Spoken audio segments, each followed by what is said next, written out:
Boxing day ಕದನದಲ್ಲಿ ಮಿಂಚಿದ ತೆಲುಗು ಬಿಡ್ಡ. ಭರ್ಜರಿ ಶತಕ ಸಿಡಿಸಿ ಸಂಭ್ರಮಿಸಿದ ನಿತೀಶ್ ರೆಡ್ಡಿ. ಭಾರತ ಆಸ್ಟ್ರೇಲಿಯಾ ನಡುವಣ ಬಾರ್ಡರ್ ಗವಾಸ್ಕರ್ ಟ್ರೋಫಿ ರೋಚಕ ಘಟ್ಟವನ್ನು ತಲುಪಿದೆ.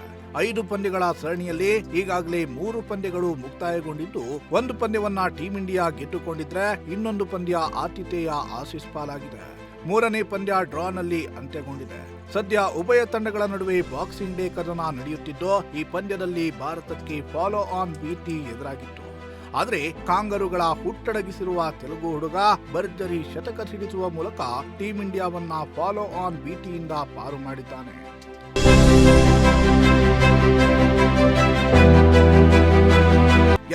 ಮೆಲ್ಬೋರ್ನ್ನ ಎಂಸಿಜಿ ಸ್ಟೇಡಿಯಂನಲ್ಲಿ ನಡೆಯುತ್ತಿರುವ ಆಸ್ಟ್ರೇಲಿಯಾ ವಿರುದ್ಧದ 4ನೇ ಟೆಸ್ಟ್ ಪಂದ್ಯದಲ್ಲಿ ಟೀಂ ಇಂಡಿಯಾ ದಾಂಡಿಗ ತೆಲುಗು ಬಿಡ್ಡ ನಿತೀಶ್ ಕುಮಾರ್ ರೆಡ್ಡಿ ಭರ್ಜರಿ ಶತಕ ಸಿಡಿಸಿ ಮಿಂಚಿದ್ದಾರೆ. 8ನೇ ಕ್ರಮಾಂಕದಲ್ಲಿ ಕಣಕ್ಕಿಳಿದ ನಿತೀಶ್ 171 ಎಸೆತಗಳಲ್ಲಿ ಚೊಚ್ಚಲ ಶತಕವನ್ನ ಪೂರೈಸಿ ಹೊಸ ದಾಖಲೆ ಬರೆದಿದ್ದಾರೆ.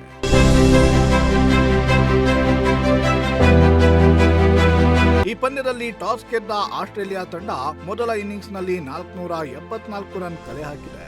ಇದಕ್ಕುತ್ತರವಾಗಿ ಇನ್ನಿಂಗ್ಸ್ ಆರಂಭಿಸಿದ ಟೀಂ ಇಂಡಿಯಾ ಉತ್ತಮ ಆರಂಭವನ್ನ ಪಡೆದಿರಲಿಲ್ಲ. ಆರಂಭಿಕನಾಗಿ ಕಣಕ್ಕಿಳಿದ ರೋಹಿತ್ ಶರ್ಮಾ ಕೇವಲ 3 ರನ್ ಗಳಿಸಿ ಔಟ್ ಆದರೆ, 3ನೇ ಕ್ರಮಾಂಕದಲ್ಲಿ ಬ್ಯಾಟ್ ಬೀಸಿದ ಕೆಎಲ್ ರಾಹುಲ್ 24 ರನ್ ಗಳಿಸಿ ವಿಕೆಟ್ ಒಪ್ಪಿಸಿದ್ರು. ಈ ಹಂತದಲ್ಲಿ ಜೊತೆಗೂಡಿದ ವಿರಾಟ್ ಕೊಹ್ಲಿ ಹಾಗೂ ಯಶಸ್ವಿ ಜೈಸ್ವಾಲ್ ಶತಕದ ಜೊತೆಯಾಟವನ್ನ ಪ್ರದರ್ಶಿಸಿದ್ರು. ಆದರೆ ತಂಡದ ಮೊತ್ತ 153 ರನ್ ಆಗಿದ್ದ ವೇಳೆ ರನ್ ಕದಿಯುವ ಯತ್ನದಲ್ಲಿ ಯಶಸ್ವಿ ಜೈಸ್ವಾಲ್ ರನ್ಔಟ್ ಆಗಿ ಹೊರನಡೆದರು. ಇದರ ಬೆನ್ನಲ್ಲೇ ವಿರಾಟ್ ಕೊಹ್ಲಿ ಕೂಡ ವಿಕೆಟ್ ಒಪ್ಪಿಸಿದ್ರು. ಆ ಬಳಿಕ ಬಂದ ಆಕಾಶ್ ದೀಪ್ ಶೂನ್ಯಕ್ಕೆ ಔಟ್ ಆದರೆ ರಿಷಬ್ ಪಂತ್ 28 ರನ್ ಗಳಿಸಲಷ್ಟೇ ಶಕ್ತರಾದರು.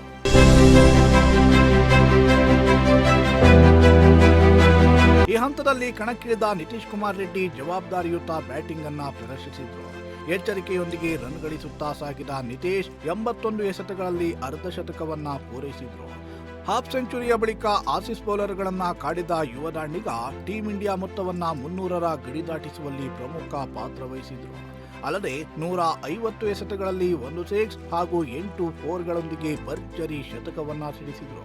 ನಿತೀಶ್ ಕುಮಾರ್ ರೆಡ್ಡಿ ಅವರ ಆಕರ್ಷಕ ಶತಕದ ನೆರವಿನಿಂದ ಟೀಂ ಇಂಡಿಯಾ 110 ಓವರ್ಗಳ ಮುಕ್ತಾಯದ ವೇಳೆಗೆ 7 ವಿಕೆಟ್ ಕಳೆದುಕೊಂಡು 350 ರನ್ ಕಲೆ ಹಾಕಿದೆ.